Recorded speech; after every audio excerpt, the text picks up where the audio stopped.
Vous écoutez Arte Radio. C'est quelqu'un qui volontairement a voulu tuer mon frère, qui s'est acharné sur mon frère. On se dit pas que c'est réel, quoi. On se dit pas que ce genre de choses puisse avoir lieu. On n'a pas grandi en se disant, tiens, tu vas te faire tuer parce que t'as pas la bonne couleur de peau. On n'a pas grandi comme ça. Enfin, c'est pas ça la vie. De se dire, la perspective, en tant qu'arabe, t'en as pas en fait. Ce qui s'est passé pour mon frère, c'est inadmissible, c'est violent et on s'en remettra jamais. Mais je veux dire, c'est quand même symptomatique d'une société qui va mal. Parce que ça aurait pu être évité dans une société en bonne santé, où les policiers sont là à leur place, où ils font leur rôle de protéger la société. Là, il y a eu de la négligence aussi. Jamais je n'aurais pensé être dans cette situation de devoir écrire un texte en mémoire de mon frère. Cela est impensable. Quelle infinie tristesse, quelle infinie douleur. Comment s'en remettre, ce n'est pas juste. Ce qui s'est passé n'aurait jamais dû arriver.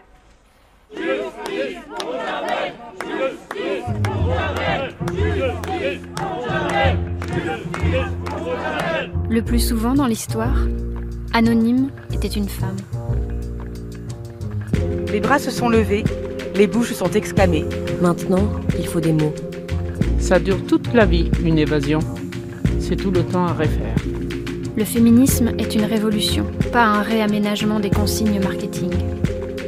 Toutes ces vies, infiniment obscures, il reste à les enregistrer. Un podcast à soi, par Charlotte Bien-Aimée, épisode 58. Une vie à soi, Nadia. Le racisme a tué mon frère. Parfois, je vais marcher le long de la digue du Brec, à Grande-Synthe, près de Dunkerque, là où j'habite. C'est une longue bande de bitume qui sépare la mer du Nord des installations industrielles. La vue y est impressionnante, sur la mer immense et le site portuaire de Grande-Synthe, qui accueille des bateaux venus du monde entier. J'aime cet endroit parce qu'il raconte une partie de l'histoire du territoire où j'ai choisi d'habiter. Entre les pêcheurs dispersés sur la plage et le site d'ArcelorMittal, autrefois Usinor puis Solac.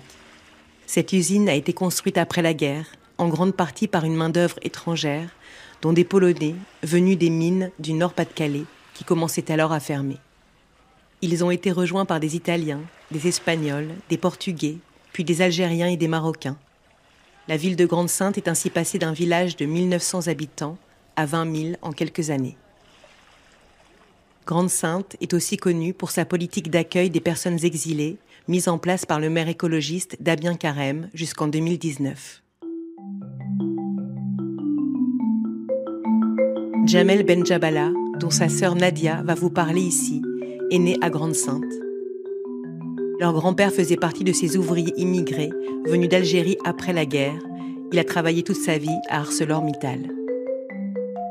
Leur grand-mère s'est occupée de leurs 8 enfants et de leur petite maison de Grande-Synthe, dans un quartier où se côtoyaient toutes les nationalités. Jamel et Nadia ont passé beaucoup de temps chez leur grand-mère et dans ce quartier. La vie de cette famille a été violemment bouleversée le 31 août 2024, lorsque Jamel, à 43 ans, a été tué. Je n'ai pas entendu parler de ce crime tout de suite, alors que Jamel est mort à 2 pas de chez moi. Quelques lignes, ici ou là, évoquaient un drame familial teinté de jalousie. Jamel était le nouveau compagnon de l'ex-femme de Jérôme Descaufours, qui l'a tué. C'est un ami dunkerquois qui m'a alertée. Il connaissait Nadia, la sœur de Jamel, et m'a raconté comment elle se battait pour faire la lumière sur ce meurtre qu'elle souhaitait faire requalifier comme un crime raciste. J'ai alors appelé Nadia, et j'ai compris qu'elle faisait partie de toutes ces femmes, épouses, mères et sœurs, qui sont souvent en première ligne pour défendre la mémoire de leurs maris, leurs fils et leurs frères, tués dans des circonstances qu'on préférerait taire, comme lors des violences policières. Je me suis dit qu'il fallait entendre la voix de Nadia, la lutte qu'elle menait pour la vérité et la justice, parce qu'il s'agit d'une histoire où les femmes subissent encore les conséquences de la haine des hommes. Pour regarder en face, là où nous en sommes, malgré la douleur et la dureté, pour dire et renforcer nos alliances en ces temps qui terrifient, écouter pour puiser la force et construire des résistances solides. Pour le courage de Nadia et de sa famille, j'ai pris mon micro et j'ai fait quelques pas à sa rencontre. J'ai le souvenir d'une enfance joyeuse, à Grande-Sainte. J'ai surtout grandi avec mon frère. Il y a quand même un truc de...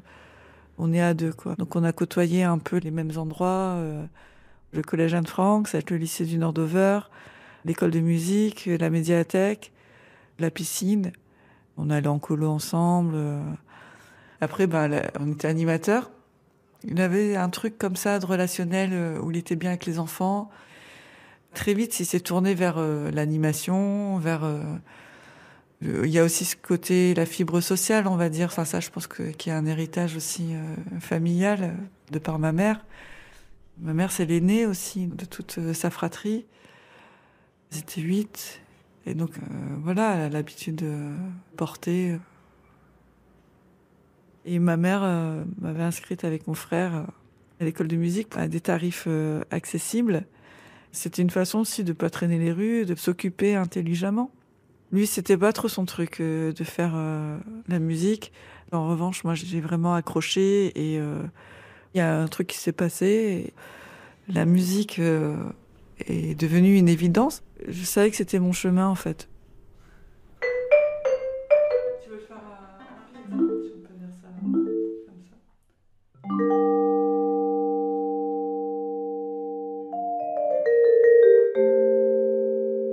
Jamel a fait ses études à Lille, s'il voulait être éducateur spécialisé. Donc après, il est revenu aussi dans le Dunkerquois. Chacun vivait sa vie, on prenait des voies aussi différentes. Et pour lui, je faisais de la musique, je voyageais, je faisais des grands voyages. Et c'est vrai que quelque part, il voyageait aussi par ce que je lui racontais. On s'envoyait des cartes. Bon, la carte bateau, hein, il fait beau, il fait chaud, c'est tout. C'est le principe d'envoyer la carte.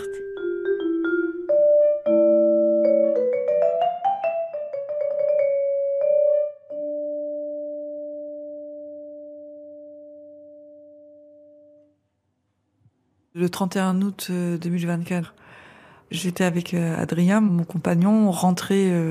On venait d'arriver à la maison, j'avais fait une tisane, et il y a ma sœur qui appelle. Elle me dit Jamel est mort, sans forcément me dire plus ce qui s'est passé. Enfin, si, je crois qu'elle m'a dit il a été tué. Le premier réflexe, c'était de dire il faut y aller. Et on a pris la route, et j'ai le souvenir que sur la route, on voyait le feu d'artifice.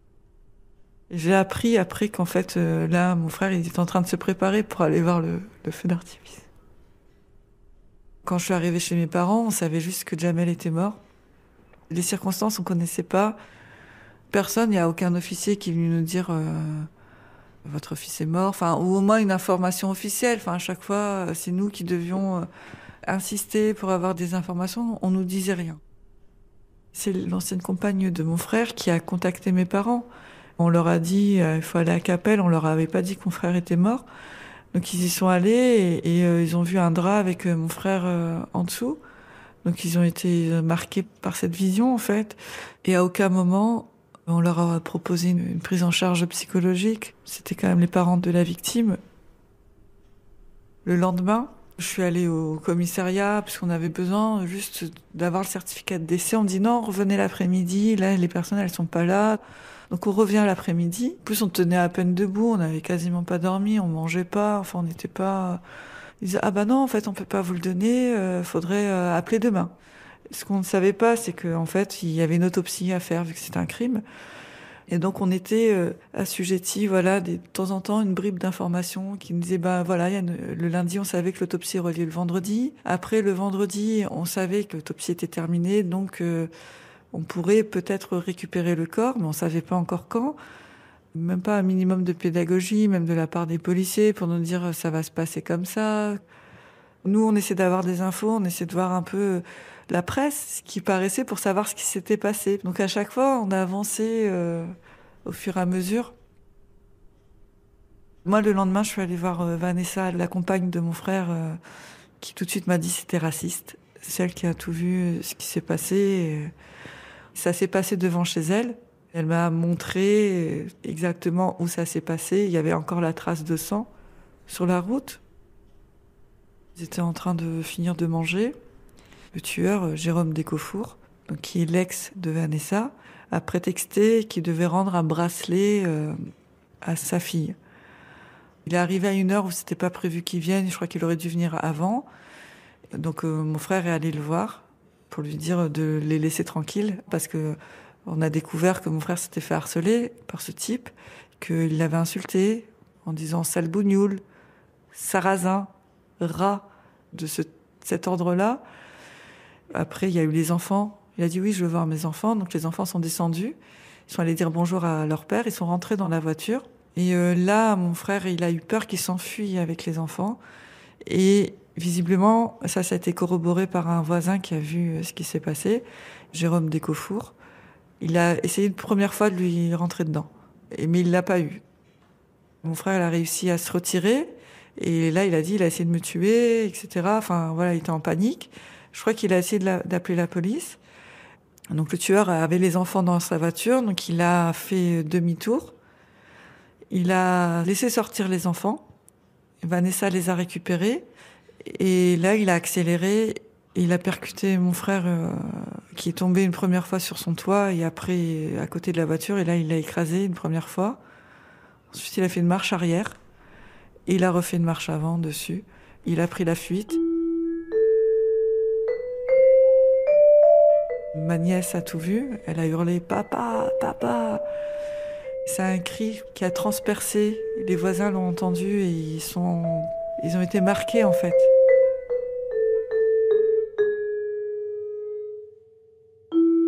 Pour percuter quelqu'un de plein fouet, l'écraser, faire une marche arrière, l'écraser de nouveau, on sent quand même qu'il y avait un acharnement, que c'était pas juste un accident banal de la route comme il a pu le dire, qu'il n'avait pas fait exprès.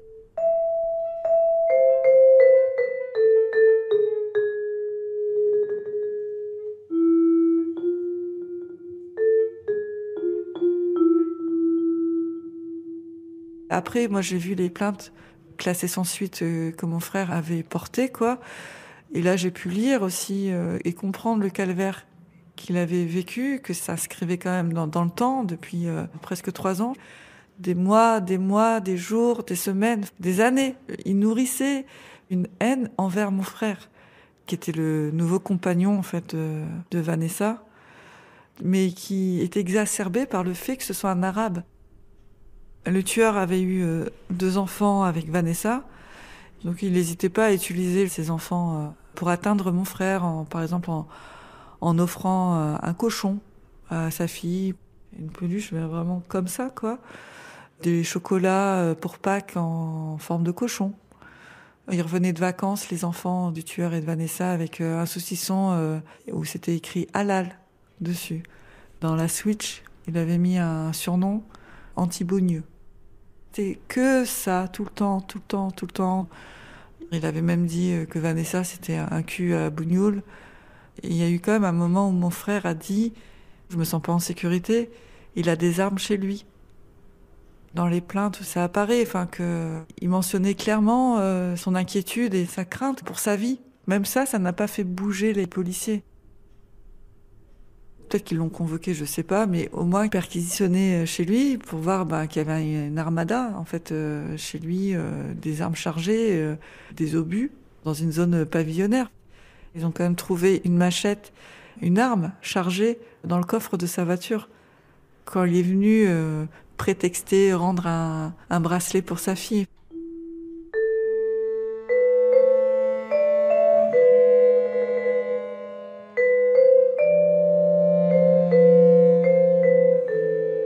Il y a quelque chose qu'on ne pourra jamais accepter, c'est que mon frère était condamné en fait. Parce que malgré toutes ces alertes, rien n'a été fait. Pourtant c'était des alertes sérieuses. Il s'occupait des enfants difficiles, il était éducateur spécialisé, donc il avait quand même l'habitude de voir des choses dures. Là pour lui, il y avait une limite de sécurité qui avait été franchie. Il s'est dit j'ai besoin d'être protégé et il l'a pas trouvé en fait, cette aide.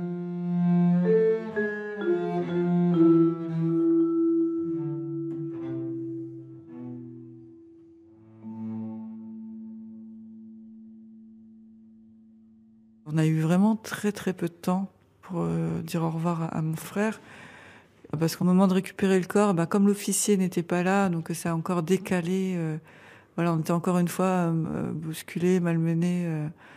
C'est quand même difficile en fait de se dire qu'on n'a pas eu le temps d'avoir des conditions nécessaires à se dire au revoir, adieu même. J'ai quand même 42 ans de vie avec mon frère et je peux pas avoir que 10 minutes de recueillement. C'était de la violence sur de la violence sur de la violence. Il n'y a pas de douceur à un moment, quoi. L'enterrement s'est bien passé et c'était à l'image de mon frère. Il a su rassembler beaucoup de monde. C'est quelqu'un qu'on aimait bien. L'imam qui a fait le sermon était son ami du collège. C'était digne et c'était dur. Ça a été un choc quand il y a eu le décès de mon frère, la violence du crime, qu'au niveau politique, on n'ait rien eu. Même pas un mot de la part du maire. Il n'y a que le maire de Niorlais, là où mon frère habitait, qui a présenté ses condoléances, qui est venu à l'enterrement, qui a eu un geste envers ma famille. À Grande-Synthe, là où on a grandi, là où mes parents ont travaillé, toute leur vie, on n'a pas eu de réponse. C'était d'une violence pour mes parents. Ils ont fait toute leur carrière à la mairie. Mon père a travaillé à la médiathèque et ma mère était secrétaire, dans des services en lien avec le social. Mon père finalement a réussi à rencontrer le maire à l'occasion d'une cérémonie le 11 novembre. La réponse qu'on lui a donnée, prenez un rendez-vous à la mairie, on va vous rencontrer. Mon frère se fait enterrer à Grande-Synthe, là où il est né, là où mes parents ont travaillé, là où on a grandi.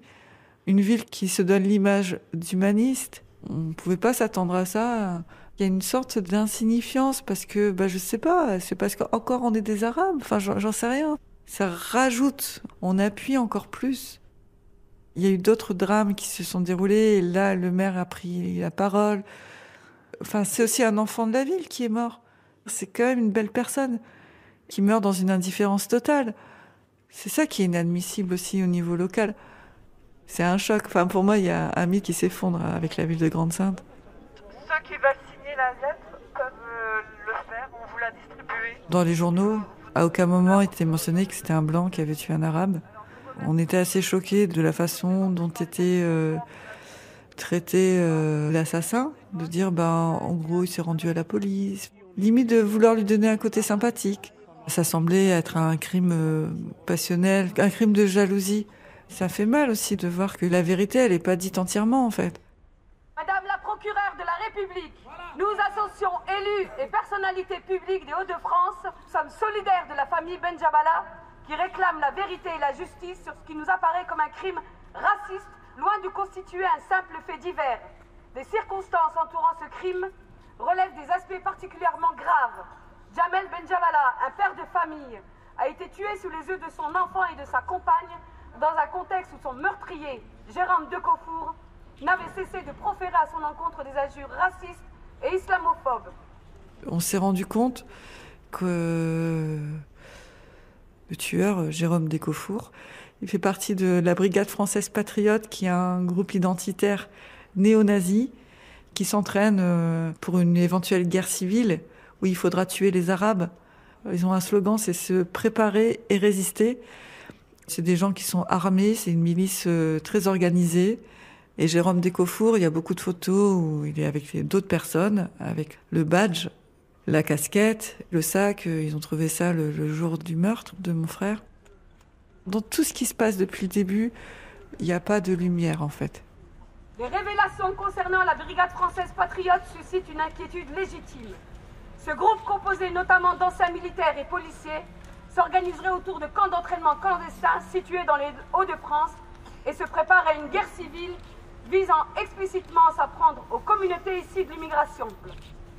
Nous sommes convaincus que de tels agissements ne peuvent être banalisés ni traités comme de simples faits divers.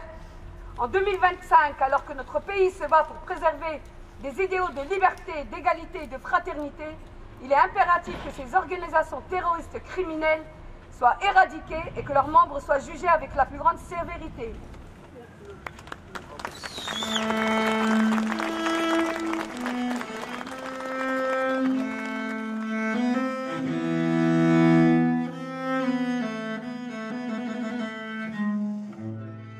frère ne pouvait pas mourir dans une indifférence totale, quoi. C'était quelqu'un qui faisait partie d'une société, et cette société n'est pas là pour le secourir. Il faut qu'elle l'entende. Il y a un collectif de soutien envers la famille qui s'est créé avec plusieurs associations. J'ai l'impression qu'on arrive à rassembler en fait quand même du monde. Et ces associations nous aident à organiser une manifestation devant le tribunal judiciaire de Dunkerque.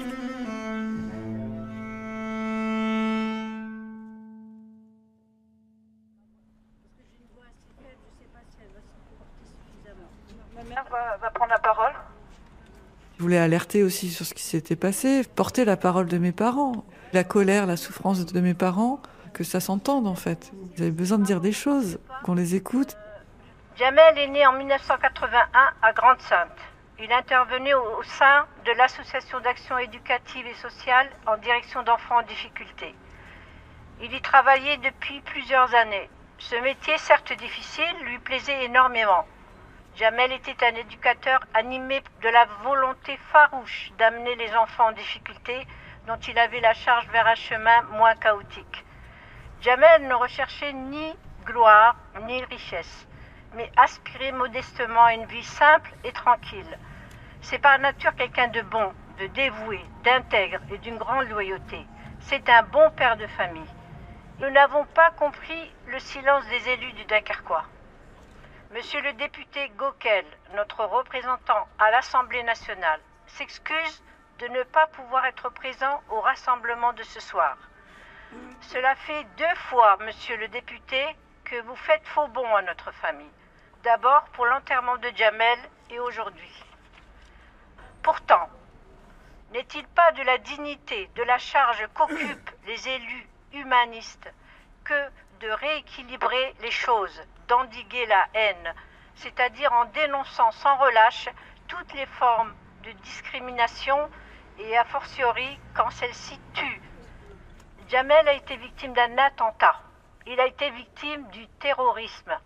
Pour quelle raison le terrorisme, s'il n'est pas perpétré par un soi-disant islamiste, ne serait pas du terrorisme?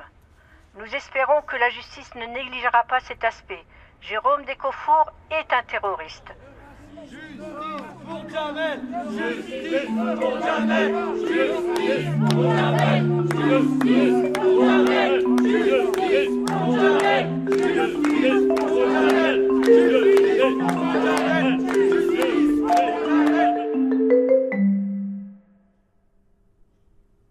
J'ai été arrêtée. C'est compliqué de retourner directement au travail, même si j'en avais envie. De savoir tout ce que subissait mon frère, ça appuyait trop sur la discrimination. Je suis professeure titulaire. J'enseigne la percussion en conservatoire et je suis aussi musicienne classique. Et la musique, c'est un milieu difficile. Enfin, moi, je me suis beaucoup battue. Enfin, bon, déjà, moi, je cumule, je suis une femme. Et en plus, je suis peut-être la seule de cette couleur de peau à faire ce que je fais là où je travaille. Des difficultés que je pouvais avoir, par exemple, moi, j'enseigne quand même la percussion classique. Et on va tout mélanger, on va dire que c'est de la percussion traditionnelle, quelque chose qui doit être ethnique, quoi. Ces directeurs qui sont censés, je sais pas, connaître, je dois quand même l'expliquer, alors que pour une autre personne qui va dire je suis percussionniste classique, c'est-à-dire, ah oui, d'accord, on fait de la percussion classique, c'est clair, quoi. Moi, non, je peux pas, parce que je corresponds pas à ça, en fait. Je préparais un stage d'orchestre, j'avais un cours préparatoire avec une des profs, et elle connaissait tous les chefs, elle me disait, bon, lui, il va peut-être aimer parce que t'es un peu exotique. Voilà, enfin, c'est des petites phrases qu'on comprend pas, en fait, parce qu'on est là aussi dans se dire, faut que je travaille. On essaie de pas voir aussi tout ça. On peut pas se dire que si ça va pas, c'est parce qu'on n'a pas la bonne couleur de peau. J'ai un peu ce sentiment qu'on veut pas de moi aussi, parfois, donc qu'on aurait bien voulu que ce soit quelqu'un d'autre qui soit à ma place, quoi. Sur des exemples concrets, juste d'accéder à la salle dans laquelle je dois travailler, pour moi, c'est toujours compliqué. Des fois, on a essayé de me mettre dans d'autres salles, alors que je fais quand même quelque chose, on peut pas me mettre dans une autre salle. Pour mes collègues, ça se remet jamais en question. Quand je suis arrivée là à mon poste, j'ai un collègue qui m'a dit c'est une incapable, alors qu'on se connaissait même pas. J'avais passé le concours, j'ai volé la place à personne. Je ne travaillerai pas avec elle, c'est une incapable. Mais que moi, si je dis Ça va pas, on va dire, vous êtes problématique, madame, vous savez pas travailler en équipe. Ça se retourne contre moi. Alors, c'est quoi notre solution? C'est même si on a fait des études, on est plus diplômé, on a passé un concours, on mérite notre place, on travaille, on fait bien son travail, eh ben non, en fait, il y aura toujours un truc qui va pas aller, et on va dire, ben non, le problème c'est vous savez pas vous adapter. Ce qui est difficile dans le racisme, c'est qu'on peut subir du racisme sans s'en rendre compte, en fait. Enfin, on se rend pas compte sur le moment, c'est peut-être plus tard qu'on peut démêler les choses et regarder les choses sous un autre angle et se dire, bah oui, c'est peut-être, en fait, le problème, c'était pas que je remplissais pas les cases parce que je les remplis. Le problème vient d'ailleurs et de la personne d'en face, en fait. Ça se fait pas devant des témoins, c'est des petites choses, en fait. Mais les petites choses, quand ça fait 10 ans, ça pèse. Donc en fait, il faut savoir se défendre tout seul, il faut se protéger tout seul, parce qu'au final, on va être tout seul. Hein. Et je me protège toute seule parce que vous êtes incapable de le faire pour moi. Après, c'est dans des niveaux différents. C'est mon frère, ce qu'il a subi, c'était frontal. Moi, ce que je vais subir, c'est des choses par derrière, quoi. Moi, j'espère que j'ai pas des collègues qui un jour vont venir avec un flingue vouloir me... Mais bon, après, si on commence à autoriser tous les glissements, dans 20 ans, qui sait hein. Si je suis encore là. Bonjour à vous tous, je me présente. Fatima, aide-soignante aux urgences de Dunkerque. Je suis ici aujourd'hui pour crier ma colère, ma frustration, pour demander justice pour Djamel Benjabala. Bien que je ne l'ai jamais connu, je ressens un lien profond avec lui. Un lien tissé par la douleur et l'indignation face à la violence meurtrière qu'il a subie. Imaginez un instant ce qu'il a vécu. Un homme écrasé non pas une fois, mais 3 fois, comme si sa vie ne valait rien. C'est inacceptable. C'est un acte de barbarie qui devrait tous nous révolter. Je refuse de rester silencieuse face à l'injustice qui nous entoure. Pas seulement le meurtre de Djamel, mais aussi ces actes racistes et anti-musulmans que des millions de nos compatriotes subissent chaque jour, comme une ombre pesante sur notre quotidien. À ceux qui ont eu l'audace de me dire « Tu parles trop de racisme », ou plus insupportable encore, « Tu vois le racisme partout », lorsque je mets en lumière des injustices criantes. Écoutez-moi bien, j'ai longtemps erré dans le déni, conditionné par cette phrase pernicieuse. Il ne faut pas faire de vagues, que tant d'entre nous ont entendu de la bouche de leurs parents. Ces mêmes parents qui, après avoir souffert des affres de la colonisation, ont été piégés dans une colonisation mentale, un joug invisible, mais tout aussi douloureux. Alors non, chers amis, je ne vois pas le racisme partout. Il est là, il est omniprésent, insidieux, dévastateur. Je refuse que vous minimisez cette réalité accablante du racisme et de l'islamophobie. C'est nous qui avons enduré les humiliations, les brimades infligées à nos parents. C'est nous qui vivons chaque jour avec le poids du contrôle au faciès, les insultes racistes qui fusent, les violences qui font rage. C'est nous qui pleurons nos sœurs, nos frères, nos enfants, tragiquement arrachés à la vie par ces actes de haine. Je ne vous permets pas, chers gens, de me dire que tu vois le racisme partout. C'est une insulte à notre histoire, à notre souffrance, à notre réalité quotidienne. J'adresse un appel. Cessons d'avoir peur. Inondons les commissariats de nos plaintes. Faisons résonner nos voix avec force et détermination. Assez de cette chaîne du « il ne faut pas faire de vagues » qui nous maintient dans le silence et l'inaction. Merci.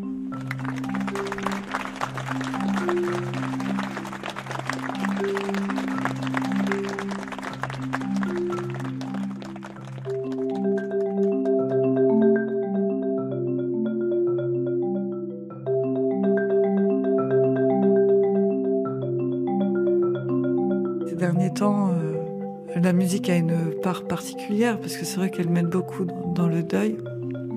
Libérer des choses, c'est des moments aussi à soi, ça relie à la vie, ça relie à qui je suis. La musique, elle est là tout le temps. Quand mon frère est parti, elle était toujours là. Plus le temps passe, au plus je favorise en fait de jouer en fait avec des gens avec qui j'aime jouer.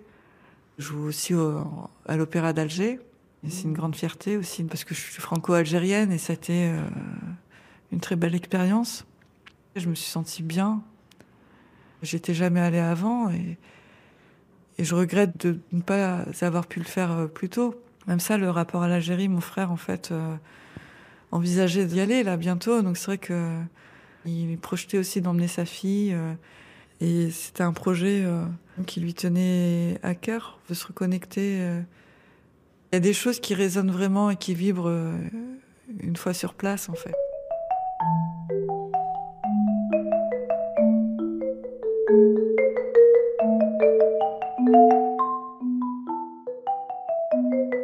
Depuis l'enregistrement de cet épisode, les rangs du collectif porté par Nadia, Justice pour Djamel, ont grandi.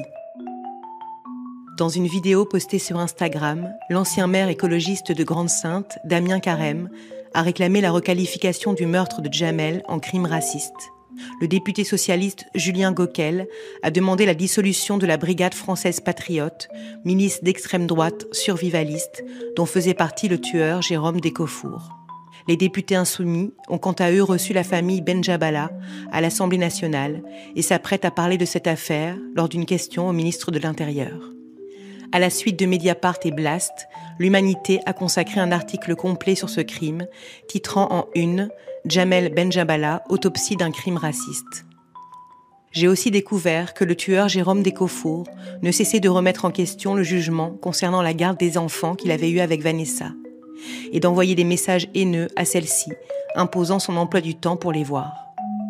Cette histoire parle donc aussi de violences masculines post-séparation qui touchent tant de femmes et d'enfants. Ceux de Vanessa et de Djamel auront été témoins du meurtre. L'histoire de la mort de Djamel m'a fait aussi penser aux nombreux féminicides, longtemps décrits comme des crimes passionnels, des faits divers inévitables. Si le parquet requalifie le meurtre en crime raciste, la peine encourue par Jérôme Descofour passerait de 30 années de prison à la réclusion à perpétuité.